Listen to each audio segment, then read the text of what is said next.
गुरुर्ब्रह्मा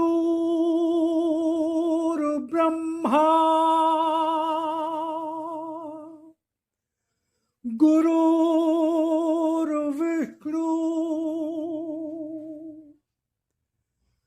गुरुर्देवो महेश्वरा गुरुर्साक्षात् परब्रह्म तस्मै श्री गुरुवे नमः।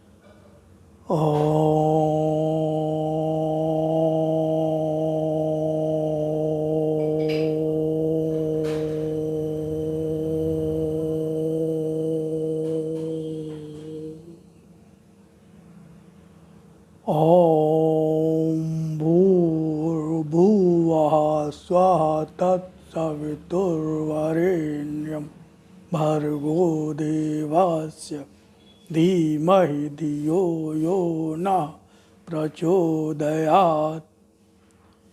हे प्राण स्वरूप, दुख नाशक, सुख स्वरूप परमात्मा, मैं तेरे उस अनिर्वचनीय तेज का ध्यान करता हूँ जो आनंद देने वाला है। हे प्रभु, मेरी बुद्धि को, मेरे कर्मों को अपनी ओर ले चल। ओम ओम ओम। भगवान ने कहा, जन जन तक पहुँचो, जहाँ अंधकार है उस मन तक पहुँचो जहाँ मेरी पुकार है। इसी उद्देश्य की पूर्ति हेतु मैं इन वाणी की सामग्री को आपके समक्ष लाता रहा हूँ, लाता जा रहा हूँ, लाता रहूँगा। तो शुरू में मैं भगवान की वाणी का परिचय देता हूँ, जिसमें 2 से 3 मिनट लगते हैं। उसके पश्चात भगवान की वाणी का प्रारंभ होता है। अगर आप बहुत व्यस्त हैं, समय नहीं है, तो मैं समय दे देता हूँ कि कहाँ से भगवान की वाणी का प्रारंभ होगा। तो समय का अभाव होने पर आप वहाँ से उसको सुन सकते हैं, अन्यथा मेरा तो निवेदन आग्रह होगा कि आप उसको पूरा ही सुने। ओम ओम ओम राम।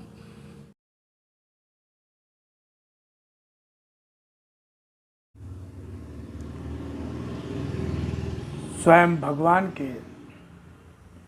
की वाणी और अपने लिप रूप दर्शन के संबंध में क्या कहा, पहले उसको सुने, फिर आगे भगवान की वाणी को और सुने। वाणी को समझो, उसके एक एक अक्षर में अर्थ भरा है। कोई भी शब्द, कोई भी अक्षर मात्र भाषा का खेल नहीं, यह शक्ति है।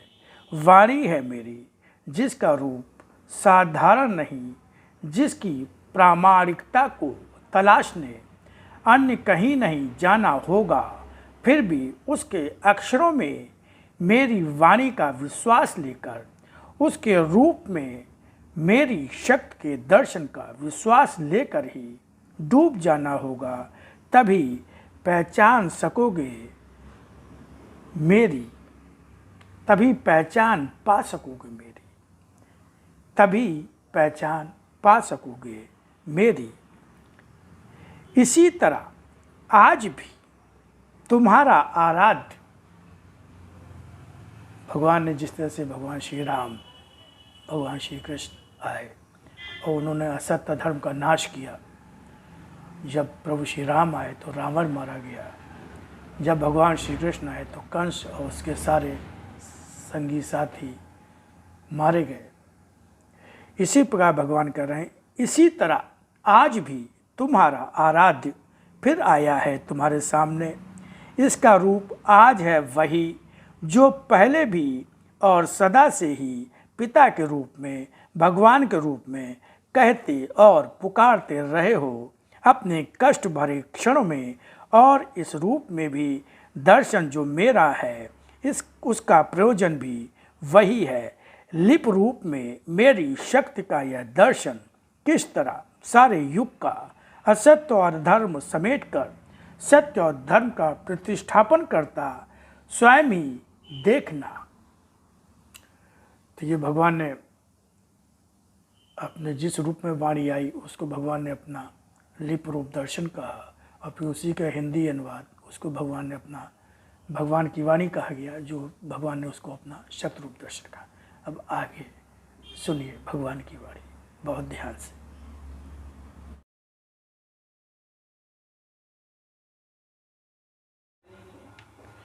असत्य की कठोर भूमि पर वाणी का गंगा जल छिड़कते जाओ। गंगा जल का प्रभाव अपने आप ही होगा, उस भूमि पर डालना तुम्हारा काम है। फिर भी यह नहीं कि उस भूमि पर जहाँ वह जल डाल रहे हो यही न देखो कि वह स्थान मात्र असत्य के कारण ही कड़ा है, अथवा वहाँ पर कचरा भी बिखरा हुआ है। तो पहले उस भूमि को साफ भी करना होगा, और साफ करने के बाद ही उस पर जल डालते हुए उस भूमि को सींचकर नर्म बनाना होगा। उस नर्म होती हुई भूमि पर जब भी जो अक्षरों के अंकुर बोदोगे, अंकुर फूटेंगे ही। यह अंकुर उन छोटी छोटी पौध के समान पहले अपने अंतर में बोकर अंतर से ही काटकर भूमि पर बोने होंगे, तभी सफलता पा सकोगे। सत्य के साधक के जीवन का यह वर्ष कर्म योग की ओर ले जाने वाला ही होगा। अभी तक जो भी इस पथ पर बढ़ता रहा वह अपने किए कर्म की स्थिति और प्रयत्नों में ही अपने आप को कर्मयोगी मान बैठा है। मगर समय के साथ में ही बताऊंगा कि कर्मयोगी भक्त के रूप में मैंने किसको माना है। स्वयं को साधना के इस वर्ष में और भी सक्षम बनाने का प्रयत्न करो। तुम्हारा संसार तुम्हें बार बार अपनी ओर घसीटेगा। असत्य से बना शरीर असत्य से आकृष्ट होकर असत्य से चिपककर पूर्ण असत्य तो बन चुका ही है। तभी तो मन वचन और कर्म तीनों ही सत्य नहीं रह पाते। इन्हें सत्य बनाना होगा, तभी सत्य तुम्हारे शरीर का अनिवार्य भाग बनकर जीवन को सत्य की ओर ले जाएगा। समय का सत्य धरती पर मेरे अवतरण के साथ बढ़ना आरंभ हो जाता है।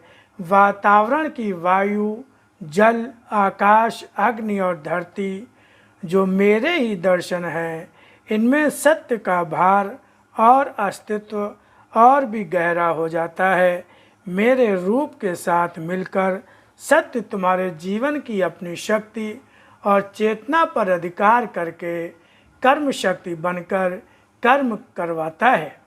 मेरी वाणी तुम्हारे अंदर जाकर अपना अनिवार्य कर्म करती है। मेरा दर्शन अदृश्य रहकर भी सत्य के साथ जिस रास्ते पर भी जाते हो उस रास्ते के अनुसार तुम्हें तुम्हारा भाग देता रहता है। तुम्हारा रास्ता भक्ति का है, और अगर मेरे लिए कुछ करना और मुझसे मुझे पाना चाहते हो तो अपने निकट आने मुझे पाने का साधन और ज्ञान दे देता हूँ। तुम्हारा रास्ता मेरे लिए कर्म करने का होता है, और कर्म शक्ति नहीं होती है, उस समय कर्म शक्ति देता हूँ। मेरे लिए वाक शक्ति चाहते हो, जो मेरे लिए तुम्हें बोलने में वाणी और ज्ञान दे सके, तो मैं वह वाक शक्ति भी देता हूँ। अगर तुम्हारे पास मुझे पहचान पाने के लिए दृष्टि नहीं होती, तो मैं वह दृष्टि देता हूँ जो तुम्हें मेरे अवतरण में मेरी पहचान दे सके। जो कर्म शक्ति को अपना व्यक्तिगत अधिकार मानकर व्यक्तिगत स्वार्थ सिद्धि हेतु इन शक्तियों को पाना चाहता है और मेरी वाणी की शक्ति द्वारा पाने की चेष्टा का दुरुपयोग करता है, तो उसका असत्य उसे कष्ट देता है। सत्य की उपासना सत्य प्राप्त के लिए जब भी करोगे, अपने चारों ओर वातावरण में बिखरे सत्य को साथ पाओगे। पहचानो, मुझे देखो। जब भी मेरा स्मरण करके, भावना के सत्य का अर्पण करके मुझसे बल चाहोगे, तुम्हें बल प्राप्त होगा। असत्य शरीरों में है, प्रकृति में नहीं। प्रकृति से जब भी सत्य पाना चाहोगे, सत्य प्राप्त होगा।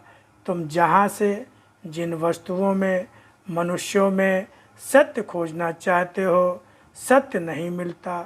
मुझे असत्य मान लेते हो, इसलिए जीवन में केवल भटकना ही तुम्हें मिलता है, अन्य कुछ नहीं। अपने शरीर को भी सत्य मानकर अहंकार में डूबे रहकर सत्य का जो अपमान करते हो, असत्य कहकर वह तुम्हारे जीवन में सभी दिशाओं के बंद हो जाने का कारण बन जाता है। सत्य इतना साधारण भी नहीं कि तुम्हें सांसारिक जीवन की लिप्साओं और कामनाओं में, भोगों में लिप्त जीवन के साथ प्राप्त हो सके। तुम्हारी भोग वस्तुएं भी तो तुम्हारी अपनी हैं, मेरे द्वारा निर्धारित किसी नियम का रूप तो नहीं। जिन्हें मैंने भोग वस्तुओं के रूप में दिया है, वे भी उसी के अनुसार जितना अनिवार्य है भोगने के लिए कहा है। इस तरह तुम सत्य से बहुत दूर असत्य में जाकर बस गए हो। फिर सत्य का तो सहारा भी तुम्हें असत्य की सीमा में नहीं प्राप्त हो सकता। असत्य का प्रयोग सत्य के लिए करके तुम असत्य को भी सत्य बना सकते हो, मगर सत्य का प्रयोग असत्य की रक्षा में करने से तुम मेरे समक्ष दोषी हो जाओगे। ऐसे दोषी जिसे संसार में बार बार आना भी पड़ेगा। अपने असत्य से प्रेम के कारण मेरे दंड से मुक्ति नहीं मिलेगी। सत्य असत्य दोनों मिलकर ही सत्य और धर्म का प्रतिष्ठापन भी करते हैं।